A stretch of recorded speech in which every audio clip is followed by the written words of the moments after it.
Lajme, aktualitet, argëtim, horoskop, telenovela, showbiz, të gjitha në Metropol.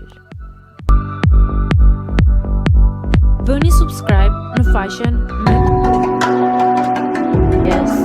Mëngjesin e kësaj të hëne, sporti dhe media shqiptare u zgjuan me një lajm të trisht.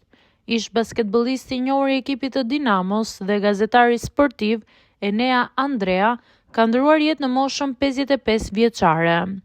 Humbja e tij ka lënë një boshllëk të madh te familjarët, miqt dhe ndjekësit e shumë të sportit. Mësohet se Enea Andrea pësoi një atak kardiak fatal teksa po stërvitej në palestër. Ndonë se rreth 7 vite më para i kishte kaluar një problem të ngjashëm me zemrën, aja kishte dalë të rekuperojë plotësisht duke u rikthyer në një formë optimale fizike dhe duke vazhduar jetën sportive. Enea ishte një emër i dashur dhe i respektuar në basketbollin shqiptar. Për shumë vite ai kontriboi me pasion për ngjyrat e ekipit të Dinamos, ku spikati për talentin e tij duke u bërë gjithashtu pjesë e rëndësishme e ekipit kombëtar. Ai do të kujtohet gjithmonë si një sportist model dhe një koleg i palodhur.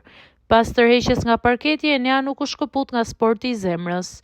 Ai u bë një figurë shumë e njohur në median shqiptare si specialist dhe komentator i spikatur. Zëri dhe analizat e tij profesionale në transmetimin e basketbollit amerikan e bën atë një pikë referimi për të gjithë adhuruesit e këtij sporti në Shqipëri. Përveç arritjeve të tij, Enea ishte edhe vëllai i binjak i aktores së njohur Emma Andrea. Lajmi për ndarjen e tij nga jeta ka tronditur thellësisht rrethin artistik dhe sportiv, të cilët e vlerësonin Enean jo vetëm për profesionalizmin, por edhe për integritetin dhe mirësinë që e karakterizonte.